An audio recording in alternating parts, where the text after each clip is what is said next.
اہل تشیع کے plate form سے بعض مبلغین کی جانب سے جو سر عام شرک پھیلایا جا رہا ہے اور معاذ اللہ مولا علی علیہ السلام کے علی خالق، علی رازق اور علی جل جلالہ جیسے کفریات بکے جا رہے ہیں، آخر ان کا ذمہ دار کون ہے؟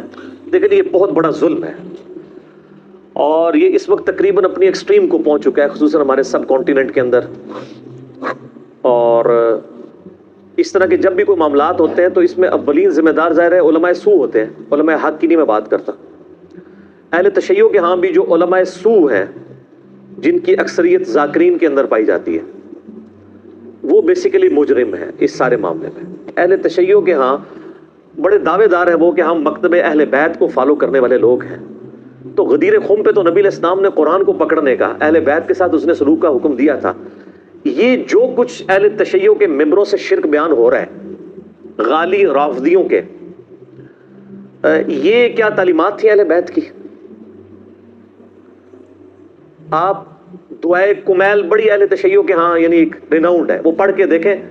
اس طرح کی کوئی دعا توحید سے بھری ہوئی آپ کو اہل سنت کی کتابوں میں نہیں ملے گی. نہج البلاغہ میں مولا علی رضی اللہ تعالیٰ عنہ علیہ السلام کے خطبات قرآن کے حوالے سے اور توحید کے حوالے سے پڑھ کے دیکھیں، کمال کے خطبات ہیں، ان میں تو شرک قریب پھٹک ہی نہیں سکتا.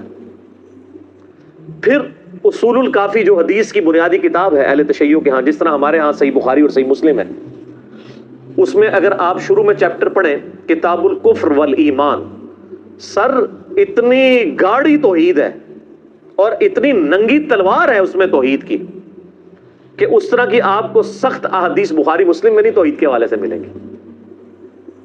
اور سب سے بڑھ کے قرآن جو غدیر خم پہ چھوڑا، قرآن کی توحید جو ہے تو بالکل ننگی تلوار ہے.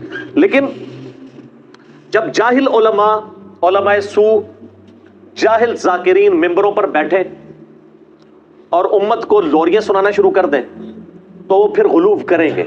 اور اس کا رزلٹ اس وقت یہ ہے کہ پہلے یہ فتنہ سب کانٹیننٹ میں اس طرح نہیں تھا. ایران میں تو اللہ کا فضل ہے کہ اس طرح کے معاملات نہیں ہیں. شام میں نصیریہ ایک فرقہ ہے اہل تشیع کا جو مولا علی کو خدا مانتے ہیں، نعوذ باللہ، الوہیت کلیم کرتے ہیں. اہل تشیع کے علماء نے ان کی باقاعدہ تکفیر کی ہے. ایران کے جو اس وقت بھی جو ان کے سپریم لیڈر بھی ہیں اور آیت اللہ ہیں خامنائی صاحب، کلیئر کٹ وہ تکفیر کرتے ہیں ان کی، جو مولا علی کے بارے میں الوہیت کلیم کریں رضی اللہ تعالیٰ عنہ علیہ السلام. اب انہی کے معاملات یہاں پہ بھی چلنے شروع ہو گئے ہیں.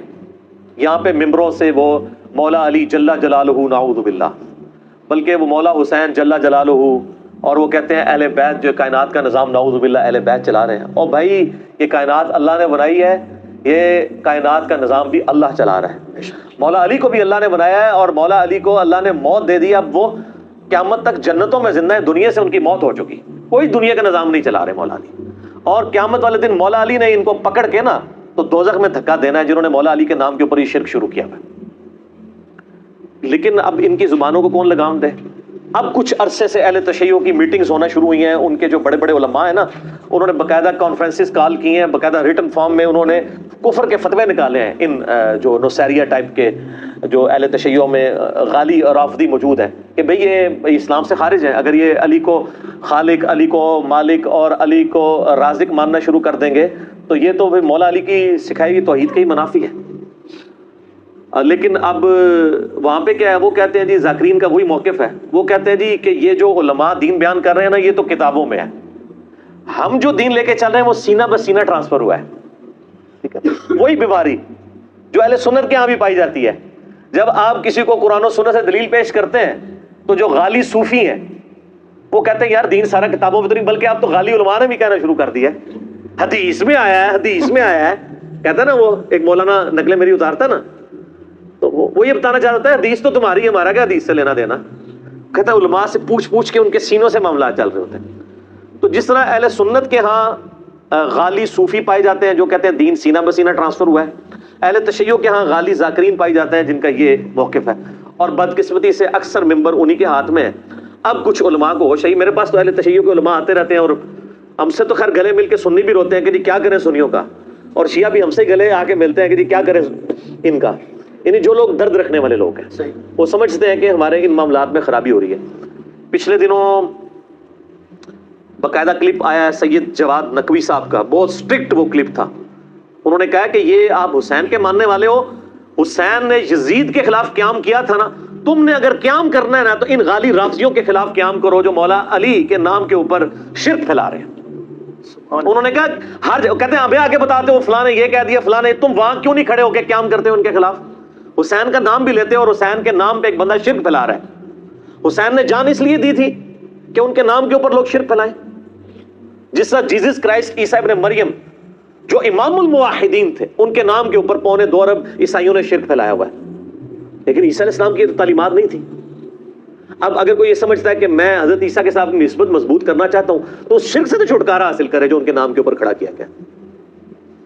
تو ان کو بھی چاہیے، تو ان میں جو سمجھدار علماء ہیں وہ پبلکلی آ کے لیڈ کریں اور لوگوں کو بتائیں.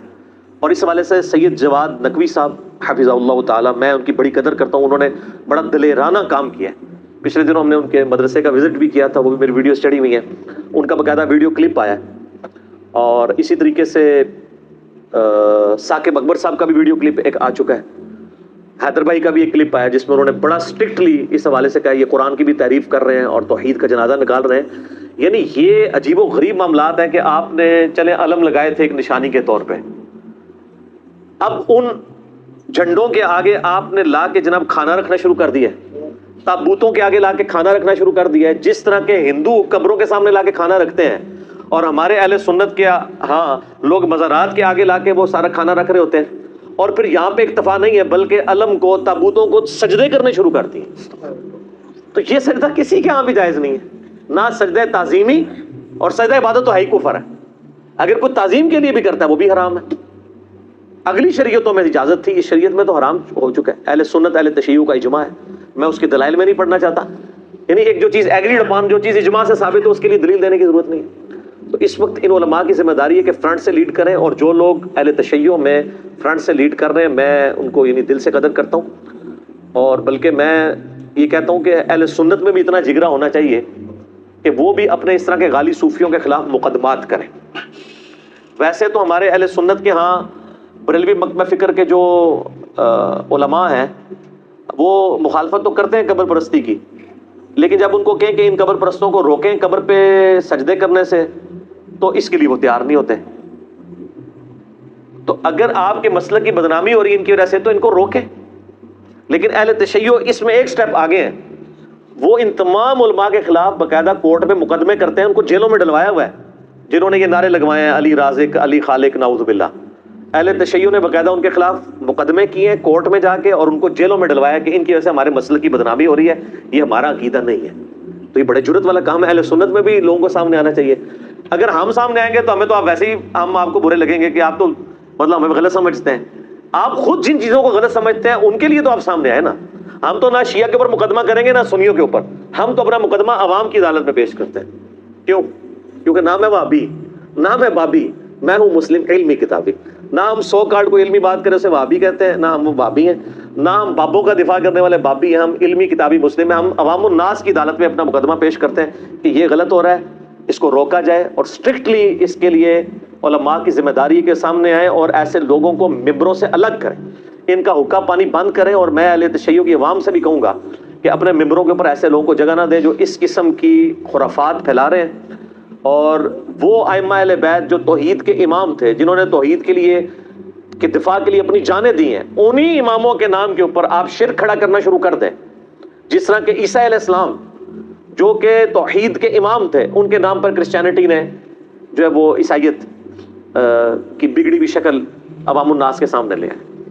باقی ان ہستیوں سے ہمیں ظاہر ہے کوئی نہیں، ان ہستیوں کی محبت تو ہمارے ایمان کا حصہ ہے اہل بیت کی، لیکن محبت میں یہ غلوف نہ ہو کہ ان کو خدا کے درجے پہ فائز کر دیا جائے. ہم دنیا میں ہر ہستی سے محبت کس کی وجہ سے کرتے ہیں؟ اللہ کی وجہ سے.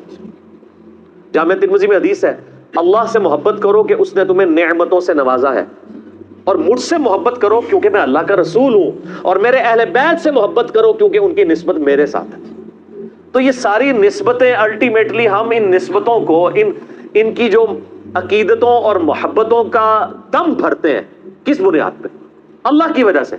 اگر اللہ ہی نکل گیا تو کسی شخص کو رسول اللہ کی محبت، اہل بیت کی محبت، صحابہ کی محبت، بزرگوں کی محبت کیا کام دے سکتی ہے؟ Not at all.